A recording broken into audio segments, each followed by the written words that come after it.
এই প্রথমবার বান্দরবনে ঘুরতে যাচ্ছি নিজেদের কার নিয়ে। সারা রাত না ঘুমিয়ে ড্রাইভ করে যাওয়ার নামই কিন্তু ঘোরাফেরা। আর এই কষ্টের মধ্যে আলাদা একটা মজা আছে। রাজশাহী থেকে ঢাকা এবং ঢাকা থেকে বান্দরবন, তাহলে ভাবেন কত দূরের একটা পথ। আমাদের কাছে এটা একটা স্বপ্নের মতো। একসময় আমরা বাসে করে যেতাম, বাট এখন নিজেদের কার নিয়ে যেতে পারছি। আমরা একা নই, 3টা গাড়ি যাচ্ছে আমাদের সাথে। ফাইনালি আমার এই স্বপ্নটাও পূরণ হয়ে গেল। আমার হাজবেন্ড না থাকলে হয়তো বা এই স্বপ্নগুলো কখনোই পূরণ হতো না। আসসালামু আলাইকুম, কেমন আছেন সবাই? বেশ লম্বা জার্নিতে আমরা বের হয়ে গিয়েছি। প্রথমে রাজশাহী থেকে ঢাকার উদ্দেশ্যে রওনা হই এবং সেখানে কিন্তু আমরা ব্রেক নিয়েছিলাম একটু খাওয়া দাওয়া করার জন্য। তারপর ঢাকায় পৌঁছে যাই। ঢাকায় এসে আমরা ফাহিম ভাইয়ের বাসায় উঠি, তাও আবার 12 জন, টোটাল 12 জন কিন্তু আমরা যাচ্ছি বান্দরবনে। বলা যেতে পারে আমরা কাপল ট্যুর দিচ্ছি, কারণ 5টা কাপল থাকবে এন্ড 2 জন শুধু সিঙ্গেল থাকবে। কি করবো বলেন, আমার 2টা বান্ধবীর এখন পর্যন্ত বিয়ে হয়নি। ভাবছি তাড়াতাড়ি বিয়ে দিব, তাহলে তাদের আর খারাপ লাগবে না আমাদের সাথে ঘুরতে। এক রাত ঢাকায় থাকার পর পরের দিন রাতের বেলা আমরা আবারও বের হয়ে যাই বান্দরবনের উদ্দেশ্যে। এত বেশি বৃষ্টি শুরু হয়েছে বের হওয়ার পর থেকে। সারা রাত আমরা বৃষ্টি পেয়েছি ঢাকা থেকে চট্টগ্রাম যাওয়ার পথে। সকালবেলা বৃষ্টি থেমেছিল, বাট তারপরে অনেক বেশি রোদ, মানে এত গরম ছিল।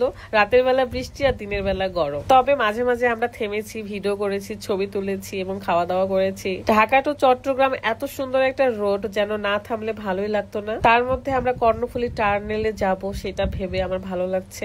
এই প্রথমবার মাজদা নিয়ে আমরা আসলে এত দূরে যাচ্ছি। সবসময় বাসে করে জার্নি করেছি এবং বাস জার্নিতে আলাদা মজা, এবং নিজেদের কার ড্রাইভ করে যাওয়া এটার আলাদা একটা মজা। আমরা এখন এসেছি কর্ণফুলী টার্নেল হাইওয়েতে এবং এখানে এসে আমরা সবাই মিলে সাগরের তীরে যাই। যেহেতু সারা রাত সবাই কিন্তু একভাবে ড্রাইভ করেছে, সো একটু ঘুম ভাঙানো কিংবা একটু ফ্রেশ হওয়ার ব্যাপার ছিল, তাই আসলে নামা এখানে। পাহাড়ের ফিল নিতে এসে আমরা সাগরের ফিলটাও নিয়ে নিলাম। ভিডিওর মাঝখানে খুব গুরুত্বপূর্ণ বিষয় নিয়ে শেয়ার করব। এখন দেখাবো কিভাবে পুতুলের মতো সুন্দর হয়ে যাবেন। সব সময়ের মতো ট্যুরে আসলে আমি এক্সট্রা কেয়ার করি, এবং এখন দেখাবো পুতুল কম্বো, যেখানে থাকবে একটা soap, night cream, body cream. Body ক্রিমটা আপনাকে নিজের হাতে বানাতে হবে, সেটা একটু পরে দেখতে পারবেন। এটা একটা ভাইরাল কেমকট থাই বডি ক্রিম, যেটা আপনার ফুল বডিকে একদম সাদা ফর্সা করবে। সাথে থাকবে কেমকট থাই নাইট ক্রিম। এখন সিরাম এবং পাওয়ার ক্রিম দিয়ে আমি বডি ক্রিমটা তৈরি করব। সিরামের মুখটা সুন্দর করে ভেঙে এর মধ্যে ঢেলে দিব এবং হোয়াইট ক্রিমটাও সুন্দর করে এটার মধ্যে দিয়ে ভালো করে মিক্স করে নিব, এবং এটা পুরো বডিতে আপনি ইউজ করতে পারবেন। কয়েকদিন ব্যবহারের পরে আপনি বুঝতে পারবেন কত সুন্দর লাগছে আপনার পুরো বডিটা।